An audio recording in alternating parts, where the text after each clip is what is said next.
Good afternoon, everyone, and thank you for participating in our Agricultural Impacts on Water Quality and Funding Opportunities to Mitigate Those Impacts lunchtime webinar.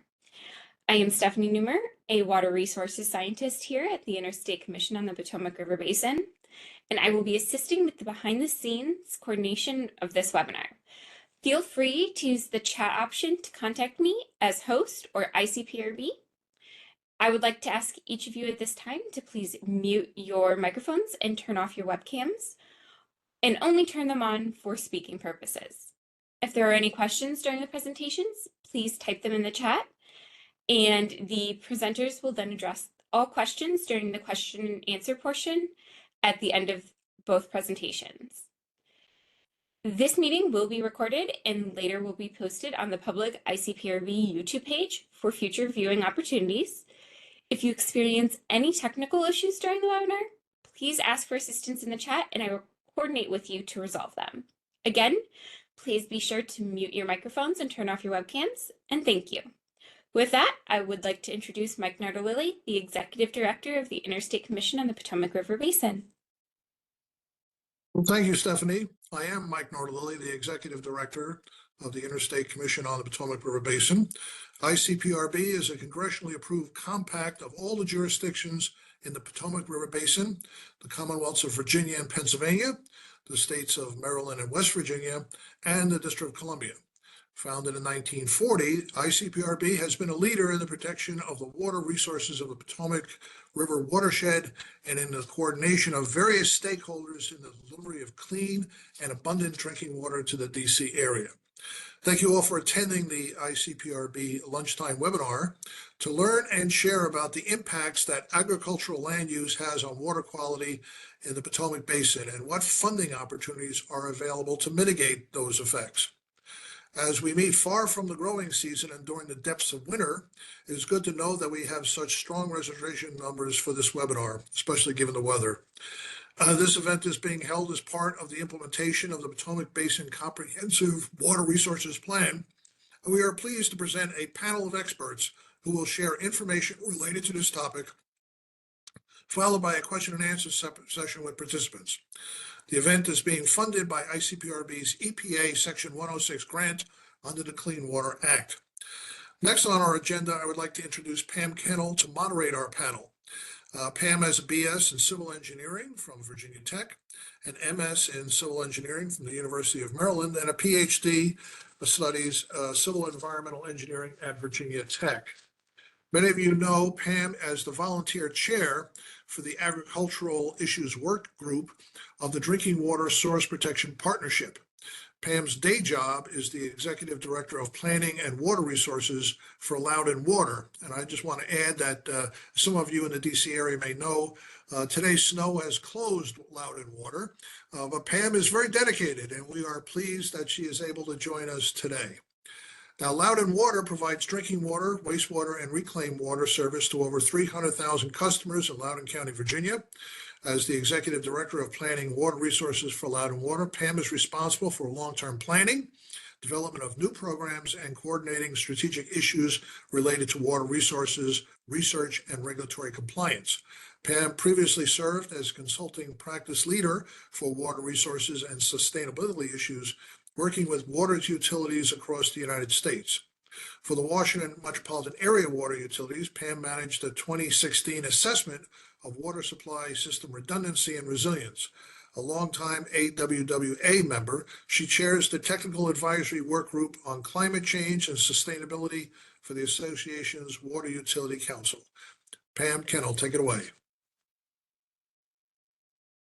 Thanks, Mike.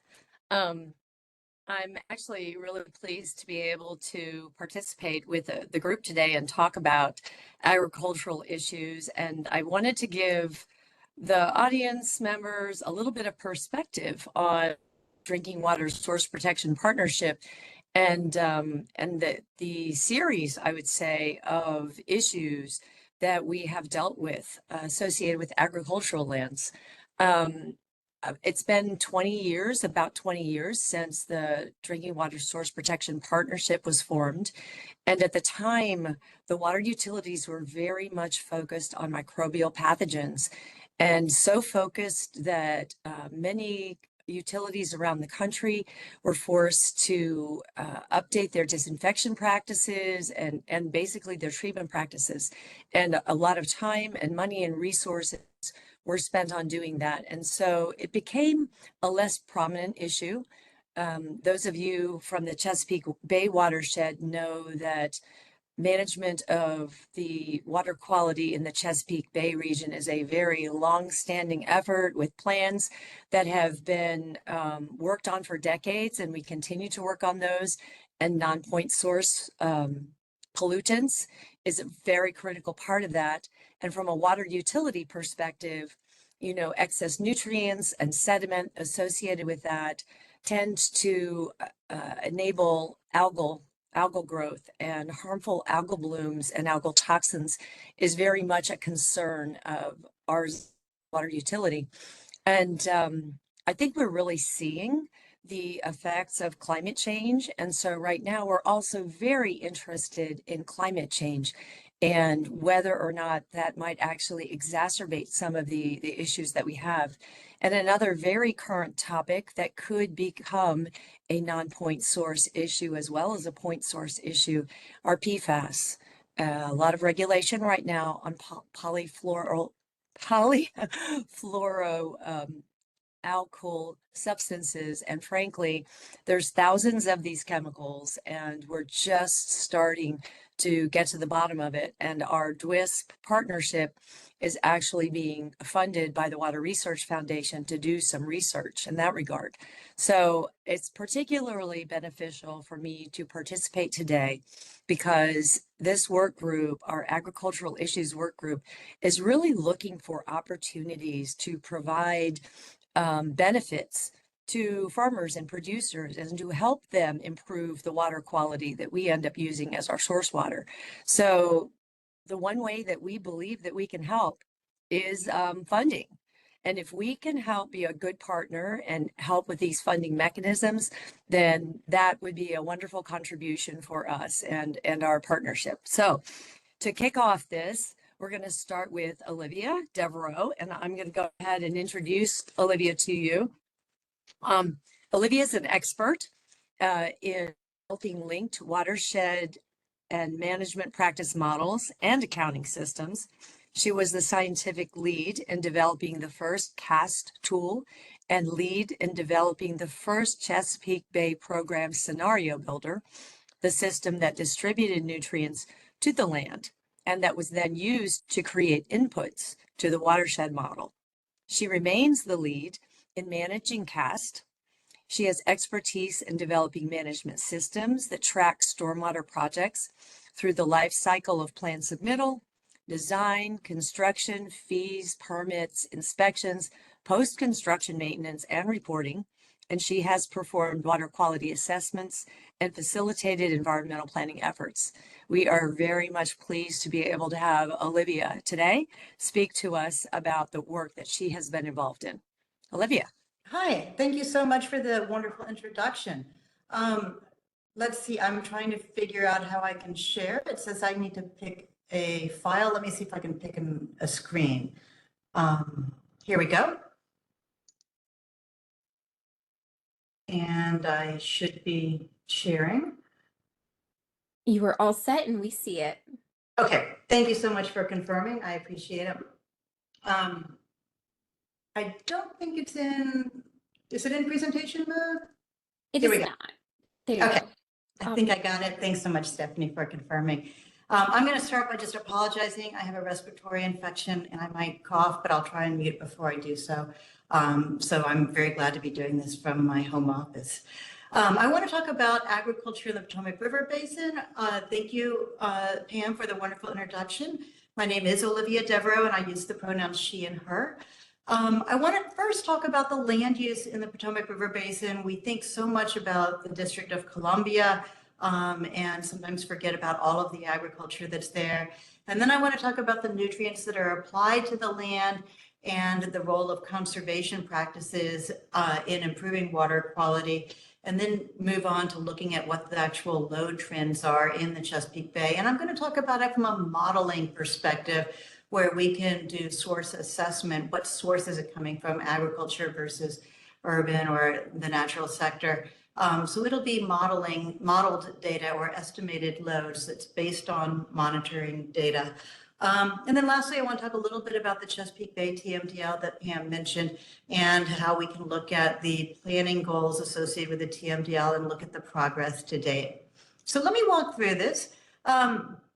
First off, these are the acres for each sector, and these are stacked bars showing each state. So Virginia, Potomac has the largest amount of agriculture. We know that the Shenandoah flows into the Potomac, and in the Shenandoah Valley, there is quite a bit of agriculture. So that's why Virginia is showing the most agriculture of all of the 5 states. And I'm referring to DC here as a state, although it's not.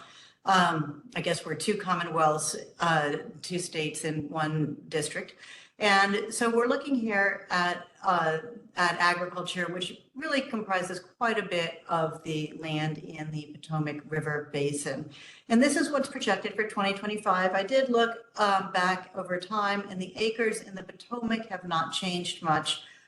It is dominated by the Shenandoah, which is not projected to have a lot of urban growth, although we do see that elsewhere in the Chesapeake Bay watershed, not so much in the Potomac. So agriculture is a significant land source and load source for nutrients and sediment going into the waterways. And so it's certainly worth focusing on agriculture in particular. In the Potomac River Basin states, we can break this down further and see that we have cropland as orange and we have pasture as green, again, reflecting those pasture lands that are in the Shenandoah, as well as some smaller pastures, but definitely quite a few pastures in West Virginia and some in Maryland and Pennsylvania. The district is not classified as having agricultural land. These data are based off of data that were developed by the U.S. Geological Survey land data team, and it is based on 1 meter LiDAR data, so it is fairly accurate. And so looking at crop and pasture together and lumping hay in with pasture, we can see that that's quite a bit of the land use in all of these states over time and then projected toward 2025. So looking at crop, we have pasture almost about the same amount, but slightly dominating a little bit. So I wanted to look at the loads, the loading rate, actually. So for total nitrogen in the agricultural sector, I wanted to see the pounds per acre that's applied. And this is mapped by county because most of the agricultural data is provided to us as at the county scale, because it's coming from USDA's, U.S. Department of Agricultural, National Agricultural Statistics Service, and to protect producer or farmer privacy, it is aggregated to the county scale. So we can see that coming into the Potomac and out of the Shenandoah is this red area here, coming into this area and through DC, the little blue box, we can see the pounds per acre applied. I didn't show the total acre loads because on a map, it really makes more sense to look at the loading rate. Over time, I want y'all to notice it starts in 1985 and it goes through what is projected for 2025, but we have data through 2022 from the CAST model. And looking at these Potomac Basin counties here, we can see that the loading rate has been pretty flat. So the pounds per acre has been pretty flat. There's not been much reduction in the nutrients that are applied to the land. And I think that's important because when we look at what the impacts are on water quality, we need to see that the nutrients applied decreases, as well as those controls that we would expect from the 4 R's for nutrient management: right place, right time, right source, and right application method. And then we would also want to see, reductions, the BMPs, the best management practices or conservation practices in place to trap the nutrients before they move into the streams and damage the habitat and other ecological endpoints in the rivers as well as in the Chesapeake Bay. So this is the total nitrogen pounds per acre over time. And this is a map just showing you a little bit about where it's more focused. Here's the same thing, but this one is for phosphorus. So we're looking at the phosphorus applied. We see a little bit more of a decrease, particularly in these years in the early 2000s, when we had a little different knowledge. It used to be that scientists thought that you could apply as much phosphorus as possible and it doesn't go anywhere, it doesn't move. Science has developed. We have learned that dissolved phosphorus can certainly move off the land in the dissolved form. And so now we know that we cannot apply as much phosphorus as possible and it needs to be decreased as well. And so that's where you see this progress toward decreasing nutrients in terms of pounds per acre. But again, it's been flat for the last 10 plus years. So that is problematic when we look at nutrient loads running off. I did want to look at the nutrients by sector and year. So just as a comparison, this developed sector, the urban load is in yellow, and that would be from inorganic fertilizer and from atmospheric deposition. The green bars are what is coming from agriculture. Of course, we all know, whether you have a houseplant or a farm, we all know that the amount of nutrients applied can affect yields. We don't want to see the yield of a crop. Modelers use the term yield too, as the amount that runs off. But the yield from a crop, meaning bushels per acre in the example of, say, corn, we don't want to see that decrease. However, there is certainly room to decrease the nutrients applied and reduce that loading rate to the land. But this is the amount of nitrogen by sector. And if we dig in a little bit more, we can see the nitrogen by nutrient source and year. So we've got agricultural fertilizer, inorganic fertilizer is this orange on the top, and then biosolids in green. And then underneath that is direct deposit manure or directly excreted manure. That would be your livestock that is in a pasture, and hopefully they're not walking through the streams and causing erosion with their hooves, as well as directly excreting in the water, as they like to do when they drink out of the water. So hopefully they're blocked out of the stream, but even so, they're going to be in the pasture, directly excreting on the pasture, and that can be problematic. And then manure is this purple row, and that purple row is the amount of manure that is a source that is applied to meet fertilizer goals and crop yield goals in the Chesapeake Bay. This is just for the Potomac River Basin states. So this is for nitrogen. With manure, of course, you're not separating it by nutrient, but in inorganic fertilizer, the orange, that is separated by nitrogen versus phosphorus. And so we've got quite a bit of manure, the red and the purple. We've got quite a bit of inorganic fertilizer that's applied. So when we're thinking about the importance of agriculture and what needs to be reduced to address both drinking water as well as water quality, we really need to focus on agriculture when we're looking at the Potomac River Basin. Urban fertilizer is a much smaller load, and it's down much smaller application rate, and that's down in the blue at the bottom. We can also look at the best management practices or the conservation practices that are used to control runoff and to also help farmers understand what would be the ideal amount of nutrients to put on the crops and on pasture. And so we can look at the amount of best management practices applied by sector. And so what I have here is a graph from the beginning of the Chesapeake Bay TMDL, which is 2010. I went back a year to see what happened before the TMDL, but I could go all the way back to 1985 with these data. The states provide all of the best management practice data to the Chesapeake Bay program as part of their partnership commitments toward reducing the nitrogen, phosphorus, and sediment load for the TMDL, total maximum daily load. And so you can see that in agriculture, just measuring the number of acres of practices, they are targeting agriculture. And then the smaller one is the purple, and that's looking at urban suburban sector. The green bar is policies that the states have committed to put in place for 2025. So we don't know what's happening in 2025. It's in the future, obviously, but this is what they've committed to doing. There is quite the steep curve there between 2022, the last year we have data, and 2025. And it has been acknowledged by the governors of all the states that we will not get to where we need to be to have practices in place that would control the load to meet the TMDL targets. But this is where we are so far. So there's been, there were several flat years in here, a little bit of a decrease in implementation, and then it started to pick up slightly in terms of implementation. And that's good news, but there's a lot farther way to go.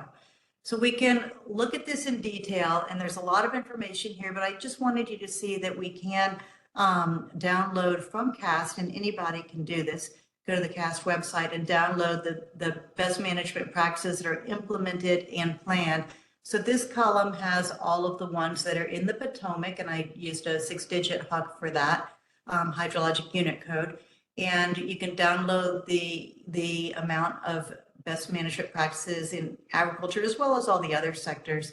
And then what the state's committed to in their phase 3 implementation plans. The phase 3 plans are using adaptive management, and they've gone through phase 1, phase 2, and now they've redone the plans and looked at them again, addressing climate change effects, and they're just not there yet. So I just put a few of the management practices here as an example, but I did want you to see that these data are available for accounting all of the practices everywhere throughout the watershed. And so we could do a comparison to say what's implemented versus what's planned for controlling those loads once the nutrients are already applied. So let's switch gears a little bit and look at the comparison with planning goals. Now here I'm looking at all sectors, not just agriculture. And the reason is the TMDL is for a total amount, and it is not for saying how much reduction needs to come from wastewater, doesn't say how much needs to come from atmospheric deposition or the urban suburban sector versus agriculture. And that is up to the states to decide how they want to address that load. And if they want to take all of their reductions through improvements to the wastewater facilities, that is their prerogative. There was a Supreme Court case that confirmed that, yes, that is their prerogative. So we are looking here in terms of what is delivered to the actual bay or edge of tide.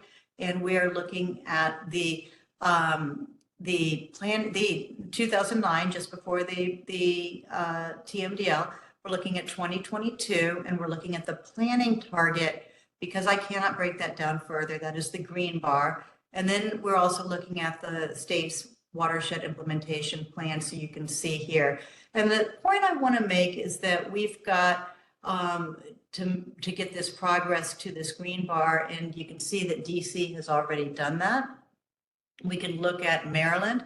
Maryland is decreasing toward their planning target, but they're not there yet. You can see that their WIP, their watershed implementation plan, is not even at the target, which is what EPA will hold them accountable to. And you can see here with Pennsylvania, they are still well above the target. So even if they met their WIP goal, they are not going to meet the TMDL planning target or planning goal. And in fact, between 2009 and 2022, their loads actually increased instead of decreasing. And that is less due to the fact that they haven't put BMPs on, but more due to the fact that they're putting more nutrients down on the ground. And so that is the problem in Pennsylvania and really in all the states, but you can see it clearly here. Maryland has been running fast to keep up with the increasing nutrient applications in order to put more management practices on the ground. In Virginia, they have a implementation plan that is slightly below the planning target to provide a little bit of safety for themselves. And they are making progress. And overall, I think they are in one of the best positions to actually meeting their goals. but only part of that is coming from agriculture. Much of that is coming from the other sectors. And again, this is showing all of the sectors. And then in West Virginia, they had negotiated a much higher planning target. And because that was negotiated, it's obviously not very challenging for them to meet that. They met that when they negotiated it back in, I guess, was 2010. Might have rolled over a little bit into 2011, but that's when they negotiated that. So moving on, I want to look just here at phosphorus. So this was nitrogen. Comparison planning goals, same kind of story here with phosphorus. We see it going up in Pennsylvania. We see DC having a little bit of trouble with that, going down in Virginia. And then, of course, West Virginia is not an issue at all. Now let's look at nitrogen in comparison with the WIP, understanding that the WIP is not necessarily where the planning goal is. And you can see that the nitrogen here is, NDC doesn't have agriculture. So looking just at agriculture, we can see that where these states lie. And again, here it is for phosphorus. I just wanted to show 2 slides to set this up for our next speaker. This is a table that you can download from CAST. It has the most cost-effective BMPs for both the agriculture and the developed or urban suburban sector. Most of the ag BMPs are more cost-effective than developed BMPs. And so we are looking here at the cost per pounds reduced for nitrogen per year. And we can look at the same thing for phosphorus, and we can do this for every county. And I put the link here in the PowerPoint if you wanted to go directly to that page in CAST. But most of the ones that are up here tend to be what I call tree BMPs, like buffers and tree planting and other stream exclusion, keep the cows out of the stream and putting a buffer in place, whether it's forest or grass. But the key point really coming out of this is that we want to reduce the nutrient loads by implementing BMPs. That works, but it only is going to be so effective, and you're going to max out at a certain point unless you also control the nutrients that are applied to the land. And we've seen the nutrients applied be pretty flat. And in the last couple of years, it has increased. So we do want to make sure that the nutrient inputs are not simultaneously increasing while the BMPs are being put into place. That is my last slide. Feel free to contact me if you have any questions, and I will turn it over back to Stephanie and to our next speaker. And thank you so much, Carlington, for inviting me to speak today. Gosh, Olivia, I want to commend you. That is an incredible resource you just showed us. And I think that some of us, me, had no idea that there's so much actually useful information that we could pull off that Chesapeake Bay website. So I'm guessing, I'm assuming that the slides are going to be made available to the attendees. Is that correct, Stephanie? Because I think that the web address that Olivia showed there would be really useful for others to be able to like hop to that resource. Thank you, Olivia. And then we're going to have a panel discussion. So Olivia's not off the hook entirely. She's just going to go have some water and save her voice a little bit. And I'm going to go ahead and introduce our next 2 speakers. And I'm going to introduce them both first. And then Mark or Annika, you guys decide who's leading off. And then at the conclusion of their presentation, then we will open it up for a panel discussion. So let me introduce Mark. Mark Masters is an expert in developing linked watershed. Whoops, no, that's Olivia. Mark didn't do that. Mark serves as the Secretary Treasurer for the National Association of Conservation Districts, and he's been a supervisor on his local soil and water conservation district for over 10 years. He's nationally recognized leader in agricultural water use and policy, and he chairs efforts focused on water management and planning for the National Association of Conservation Districts, American Farm Bureau, and the Interstate Council on Water Policy. Mark lives and farms with his family in Southwest Georgia. Complementing Mark today is Annika McGurk. Annika is with the National Association of Conservation Districts. She's the Forestry Program Manager. covering a national portfolio of forestry projects, including the Northeast Mid-Atlantic Partnership for Forests and Water from her home in Lisbon Falls, Maine. And prior to coming to the NACD, she supported the American Tree Farm System as network and information manager, supporting state-level operational capacity. She comes from a rich background in conservation work at the local, regional, and national levels, and she is strongly interested in building community as part of our collaborative work. She holds a BS in ecology from Unity College and is a Maine master naturalist. Very much looking forward to hearing from both these folks. Great, Pam. Thank you. And good afternoon, everyone. Really a pleasure to be with you and appreciate the invitation to participate.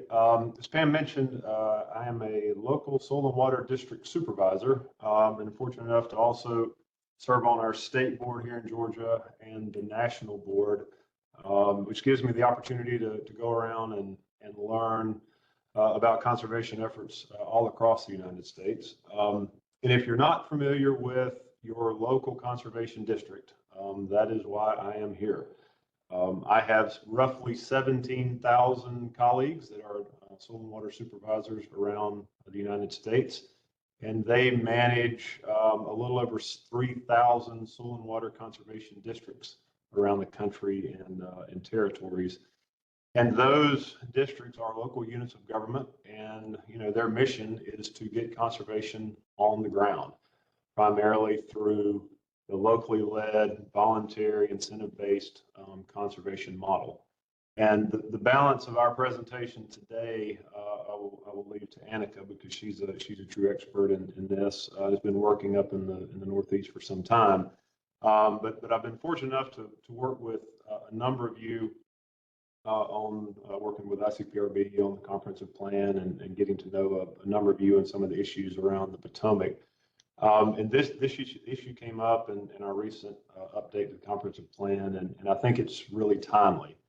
And so the main take home that I want to leave you with is your conservation districts, and I know some are represented here today, are extraordinarily good partners in trying to get conservation implemented on the ground, whether that's through some of the federal programs that Olivia mentioned in her presentation, which was a fantastic setup, by the way, or state programs, or even locally driven programs. There are some really, really active districts in the Potomac watershed. They make fantastic partners. And right now, it's a pretty exciting time. There's a lot of interest and importantly funding for some of these locally led, incentive-based conservation efforts, whether it's through the IRA funding, some additional funds through NRCS, and a lot of other things. And we're starting to see a lot of partnerships develop through entities that historically have not worked together. So whether it's agricultural groups and utilities or other NGOs. So it's a pretty exciting time to have this conversation. Annika is going to get into the meat of it in terms of some specific funding opportunities.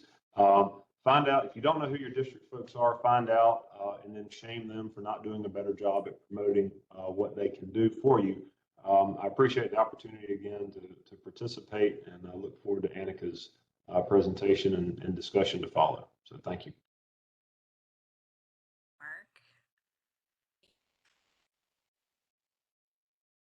Slides.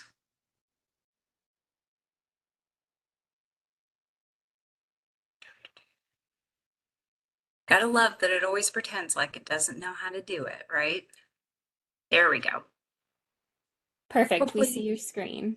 Thanks, Stephanie. Thank you so much for hosting Mark and I today.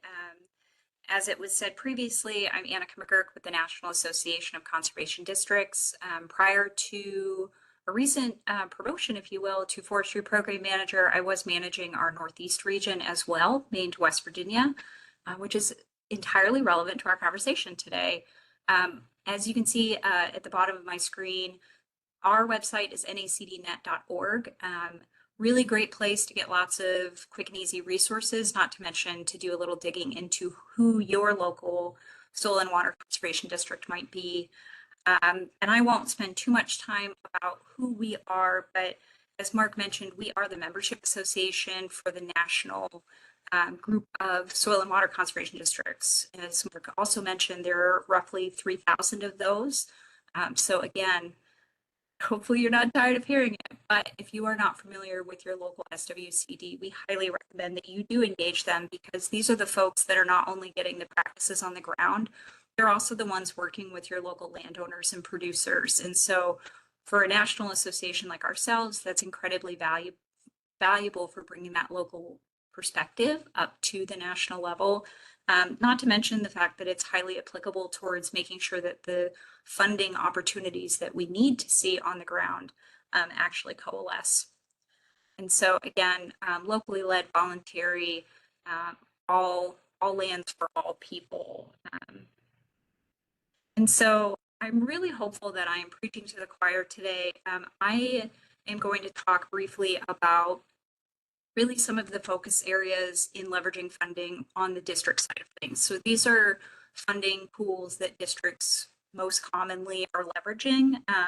So hopefully these are all things that you're very well aware of. And if not, we would highly encourage you to begin looking into them. So first up, 319 grants through the EPA. Districts are heavy utilizers of this program. This is primarily targeting non-point source pollution.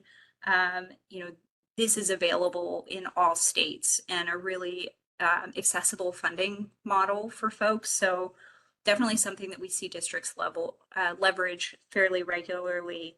The other thing that I would mention about this is that non-point source pollution is one of the leading sources of water quality impairment in the United States. So obviously an incredibly important funding resource. Just a little bit more about how you go about accessing these. Really the best way to learn more about the 319 program and to determine whether or not you are able to leverage these funds would be to visit the EPA website. There is no end to information available there, not to mention the fact that we have a number of regional EPA staff available to you to ask questions of. And of course, if you are working with your local soil and water conservation district, this is something that they're extremely familiar with, utilizing very heavily. This isn't a funding opportunity per se, but a really important partner for NACD is through what's called the Source Water Collaborative. So this is a grouping of source water practitioners from across the country. I heard mention of AWWA earlier, ASWA, the Association of State Drinking Water Administrators. I always get that acronym confused. They're also heavily involved, NRCS, obviously NACD. One of the things that was developed in partnership with the Source Water Collaborative is what's called the Agricultural Collaboration Toolkit. And so NACD, the Source Water Collaborative, and NRCS actually designed this. And this is really, it's stepwise. It's fairly straightforward in terms of helping, new to district partners understand how to effectively engage with them, and also with NRCS, which we're going to talk about a little bit more here in a moment. But again, I can't recommend this group enough. There are multitudes of subgroups focused on groundwater, focused on forested watershed collaborations. We just started a new one on leveraging BIL, bipartisan infrastructure law investments. So even if this isn't a direct source of funding, it's an incredibly valuable resource for information, not to mention exposure and access to partners, subject matter experts, and others that may be representing the agencies and organizations that are actually putting out these funding opportunities. So highly recommend. You can see the website there at the bottom, sourcewatercollaborative.org. Their resource page is also really, really wonderful. Highly recommend. Another piece that we wanted to talk about today, this isn't what I would quantify as being a very district utilized program, but we have seen quite a bit in our region, especially the last couple of years of state revolving fund utilization. And we tend to work fairly closely with our EPA Region 1 and 3 source water staff. And so we've actually seen a pilot in the last year utilizing this program. It was based here in Maine with some conservation districts as sort of secondary partners. Our EPA Region 1 source water coordinator was really the lead here, but really interesting way to leverage funds that are available in our states that are not often utilized very heavily. There's also been some interesting developments that are a little bit more geographically relevant to you in Maryland.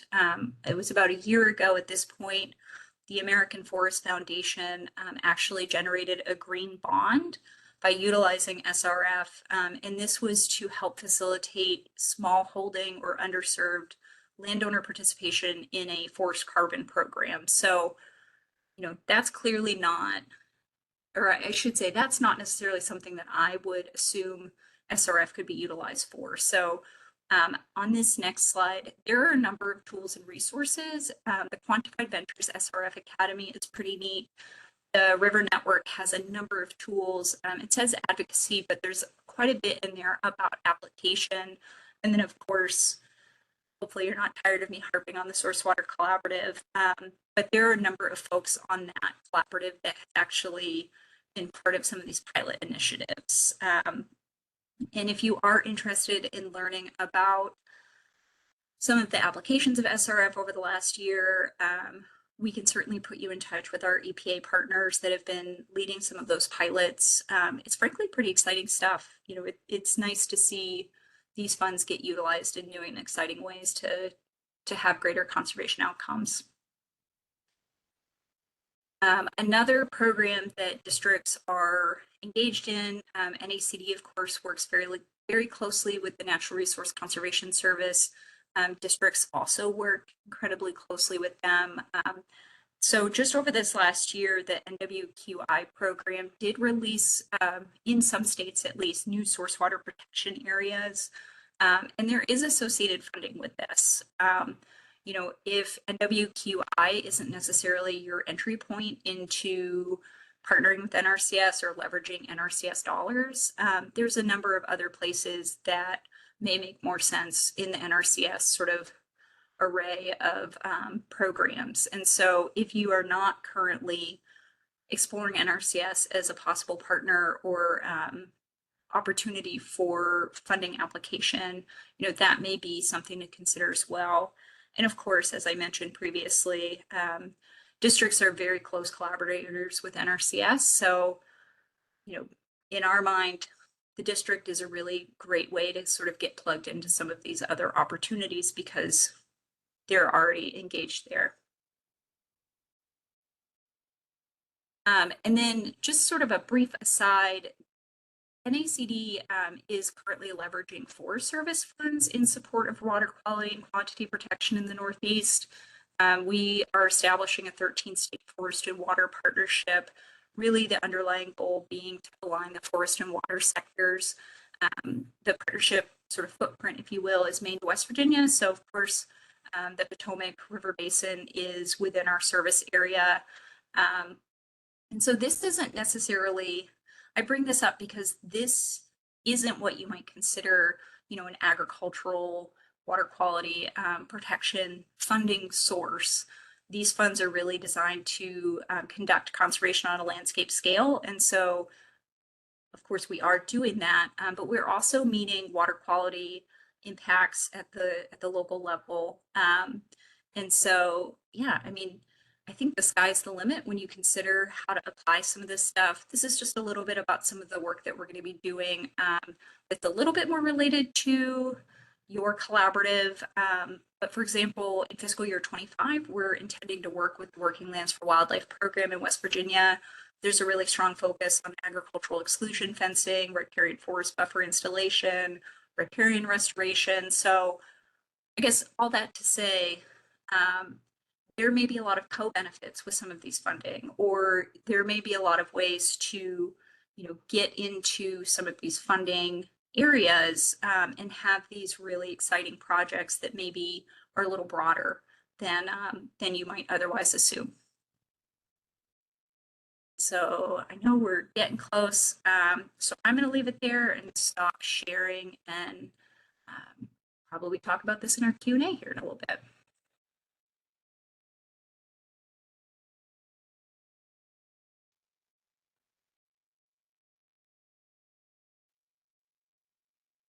There we go. That is really great stuff, Annika. I have a question for you to kick this off, the Q&A session. I jotted this down because it was the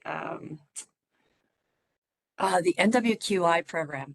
So our Potomac WISP is engaged with Maryland NRCS, and we've been working towards, we had a watershed assessment to put forward a, small watersheds for an NWQI grant. Your comment in your slide says that NWQI solicited feedback in 2023 to improve the program delivery and reach for this next fiscal year. So can you give us a little bit of information on that? Do you know more about that? Yeah, so that was a public comment period that they opened up. Sometimes those are a little funny to find if you don't necessarily know where to go. My understanding thus far is that some of the new identified source water protection areas had a little bit of tie into that, but I would anticipate that we would see some of the more specifics. Perhaps we might call them pain points or challenges that were identified and brought forward by our grassroots practitioners. I would expect to see that begin to be integrated over this next year and the future fiscal years. Things don't always work, or I should say things don't always move at the pace that we might otherwise wish, but we do appreciate how deliberate and methodic they are in taking on that feedback and making sure it's incorporated. So it's always really helpful to pass it along. Another really great place to bring sort of your personal experiences, especially from the NRCS side of things, would be to your state technical committee. Yes. Most states are meeting, maybe quarterly. They're 4-hour meetings. They are open, and they really are there to create a two-way communication opportunity with NRCS, with our NRCS in-state leadership, and really to give back experiences and information on how some of these programs are being experienced at the grassroots level. And they do take that information into consideration, and it does help shape the programs that are available in our states. So a quick follow-up on that. That is exactly the guidance that we were given when we initially reached out. Remember, the 2018 Farm Bill provided some, I'll call it set aside. I'm not sure that's exactly correct, but a focus on drinking water source protection and to ensure that NRCS programs were not setting aside, but that 10% of what they were spending would be dedicated for source water protection. We since then found out that Maryland was already spending more than 10% on drinking water source protection just because of some of the co-benefits you're talking about. So we have found that avenue, connecting with the state technical committees, both in Maryland and Virginia, to be highly effective. So I would give you a thumbs up that that's exactly the right guidance that we would give anybody who is trying to start out on this. Another question though, because this came up in some of our dialogue with the Maryland NRCS, and that is that currently they have received funding for climate change affected practices and focuses. And so what we were finding is some of what we wanted to do with NWQI, advancing it, might perhaps be a bit challenging for them from a staff perspective because they have these other funds that they're effectively obligated to spend. And I'm just questioning from your perspective or your advice, how are you seeing the ability to kind of have us help them tap into this new funding bucket? Yeah, I really appreciate how you frame that, Pam, how we help them. I think I'm preaching to the choir. There is so much money in the system right now. You know, we have historic once in a lifetime conservation investments through the bipartisan infrastructure law and the Inflation Reduction Act. Most NRCS state offices are working to increase the application of funds on the ground in their states, and they have a couple years in which the amount of funding available to them is going to be increasing up through fiscal year 27. And so now more than ever, they need their partners to show up for them and to help get these practices on the ground. You know, from an environmental and ecological standpoint, of course, we all care about that, but we also want to see them be successful, and we want to see the adoption and increase of these practices in our states. And the best way that we can do that is by showing up. And to your point, Pam, in engaging with our state NRCS offices, you know, they're very collaborative, communicative folks, and, you know, they're always ready to hear from us. Yeah, no, that's super. That's great. Hopefully that gave other folks time to think about their questions. Stephanie, are we opening up the chat for any questions from the participants? Yes, we will hand it over to Carlington Wallace, who will moderate the Q&A session. All righty. Yep. Thanks, Carlington. Thanks, Stephanie. Thanks, Pam. That was great discussion, and is another funding question. So while we're on the topic of funding, I'd like to open this question to not just Annika but also Mark. It's a question from Adele, and he'd like to know, you know, are the funds only available for implementation programs, or can they also be used for data collection to support, you know, let's say modeling efforts, like to calibrate models that we use, such as, you know, SWOT models, the Chesapeake Bay program modeling, and so on. Right. Yeah. And we'll certainly defer to Annika on this as well. I think the easy answer is it depends on the program. The vast majority of particular programs that Annika walked through, the bulk of those are designed for implementation of practices on the ground, mostly through incentive payments like the NRCS EQIP and similar programs. I will say, however, there's and a lot of them, I don't know if we talked about RCPP, the Regional Conservation Planning Partnership. It's another set of funds via USDA that requires some match. And what we've been able to do on a couple of projects here in Georgia is we go out and solicit that match from either state or other private entities that can pay for some of those other very, very important, you know, pieces like updating the models, data collection, whatever. There are some federal programs where you can kind of shoehorn that into the program, but most of the money we've talked about today are for you know, that actual on the ground implementation. But more and more you're seeing the larger partnerships. You get the funding for those other components through, you know, state and often private investment. So, Annika, anything to add to that? No, I think that's a perfect summation. I would mention, you know, Mark mentioned the match, and match is a component, sort of it's the thing that we all have to do that sometimes eats our lunch a bit. I have noticed here recently, and this is just sort of from my own Northeastern perspective, in particular, the EPA in Region 1, which is up here in New England, I have seen more funds available with either reduced or eliminated match requirements. To Mark's point, they are very implementation focused. And so we are seeing our partners or some of these larger, you know, state to state or regional initiatives, sort of taking a twofold approach where they are achieving measurable outcomes, you know, conservation impact, but they're also, you know, baking in associated planning or orchestrating, you know, a number of partners. Another model that may be interesting to you all is the Southeastern Partnership for Forest and Water. very similar to our initiative here in the Northeast, but they are leveraging funds at a state level, state by state. And they have a very different cast of characters down there in their work. So I'll leave it there. Thanks. Can I make a quick comment, please?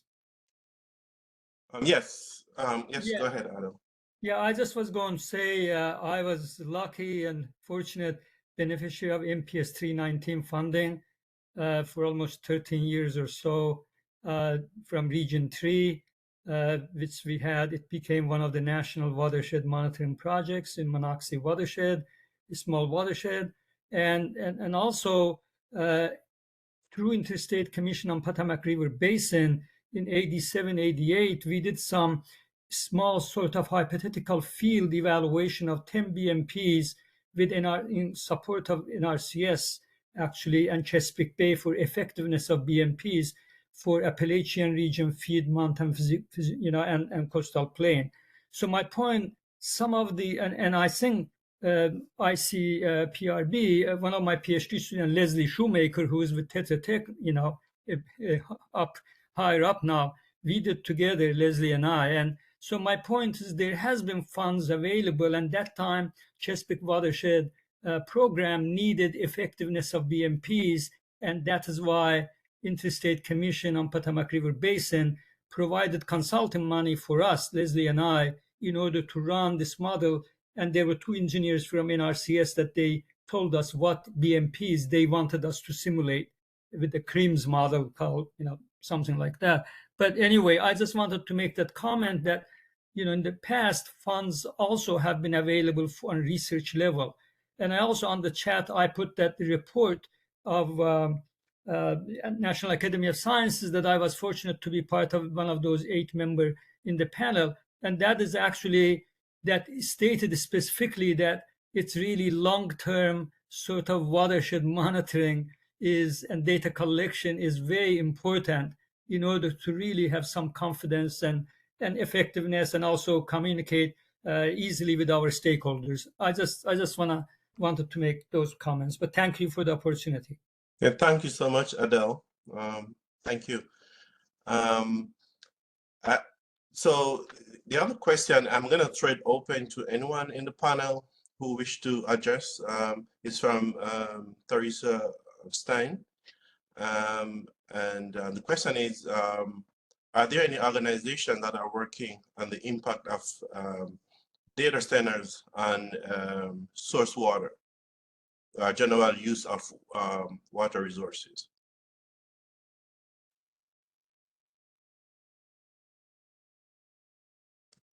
Most of the impact of the data centers has been on energy use and noise, not on water quality. But there are a number of people looking at solar farms and their impact on water quality, but not so much on data centers. So that's a little bit different impact on the environment. Okay. Yeah. Thanks. Just to follow up on that, Olivia's exactly right. Certainly on the solar farm component, and that's something that we're seeing at NACD rise to pretty high level in terms of the interest from our members across the country.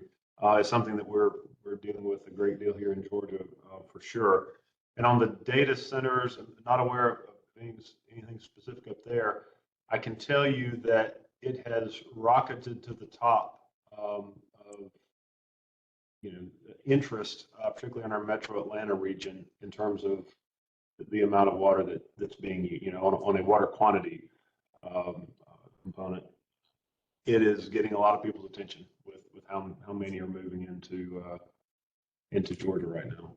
All right. Something to keep an eye on. Okay. Awesome. Thank you. So we're almost at time, but there are 2 burning questions.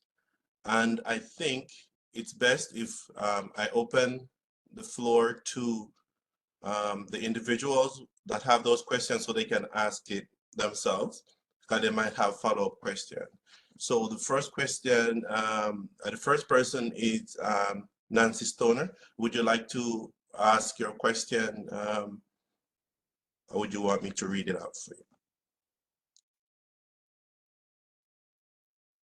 You can unmute yourself and just ask the question. I believe the question is about pay for results.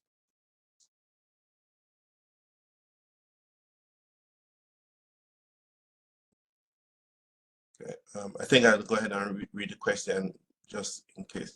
Can anyone in the panel address the pay for results, which also called pay for performance?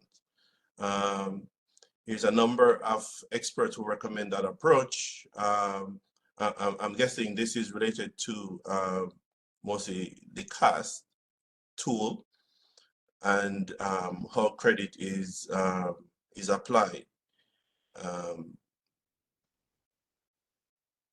Olivia, do you have any idea about this concept of pay for results?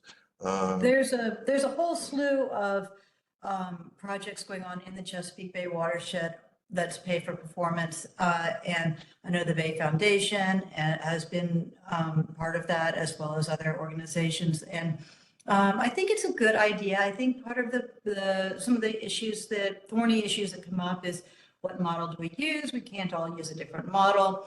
That doesn't make sense. And it's not feasible to monitor the runoff from every field or site. So there's some issues to work out. But if everyone were using, say, the same model, then I think it would certainly be an option.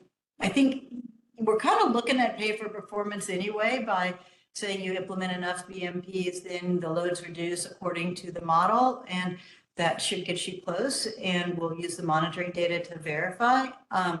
But in terms of planning and checking along the way, the model is certainly valuable for that. But I do think that there needs to be turn this around a little bit and a little more pressure that says, we've got a certain amount of nitrogen that we need to achieve nitrogen reduction and nitrogen goal, and maybe that there's a limit in how much is sold or how much is available. And that would be another way to go about it, rather than just, kind of counting up or doing the accounting of what are the reductions.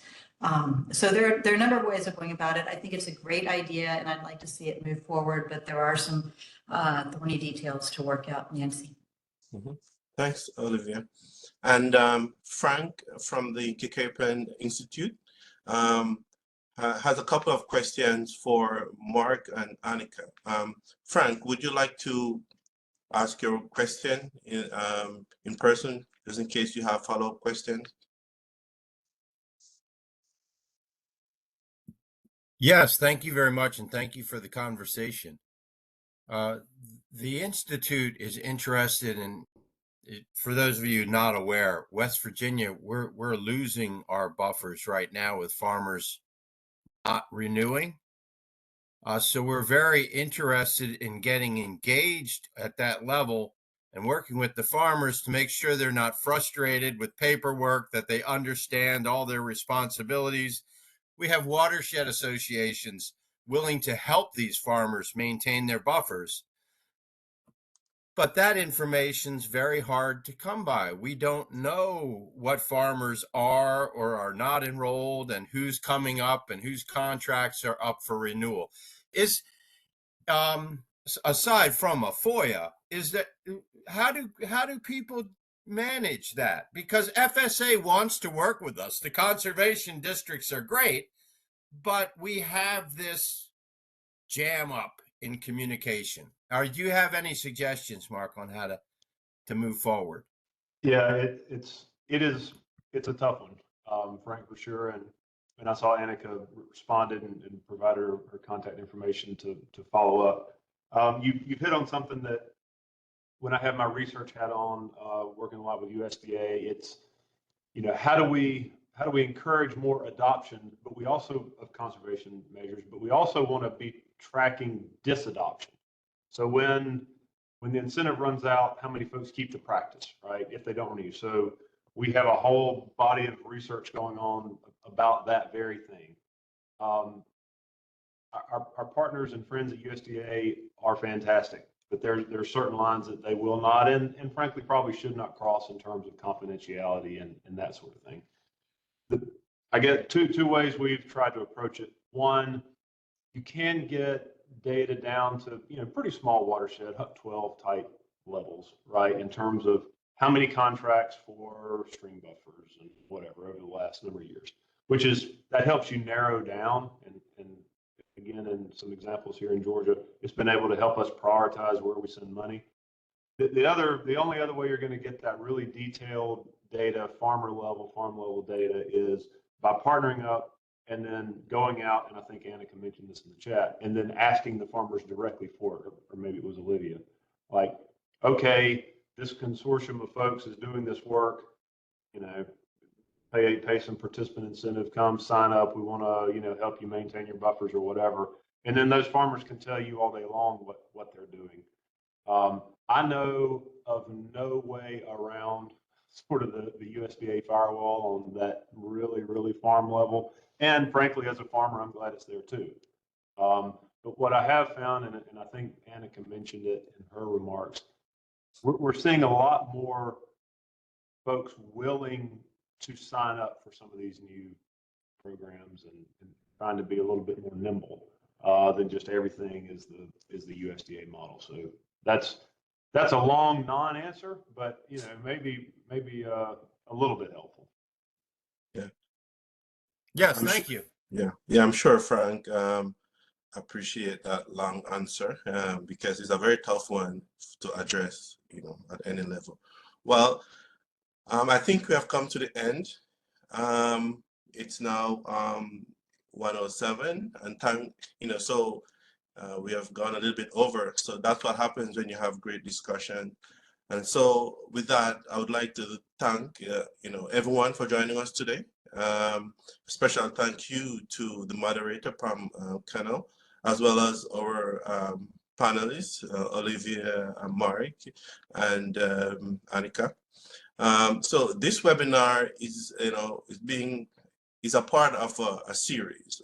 We held our last event back in May last year when we discussed innovations in sustainable agriculture. Today we discuss agricultural impacts on water quality, and we discuss funding opportunities to help mitigate some of these impacts. We welcome your ideas and future topics.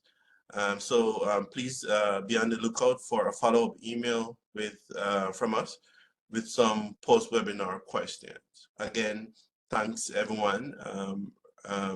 I guess recording for this webinar will be posted on our website as well as our YouTube page, and the link will be shared with you guys as well. So thanks again, everyone.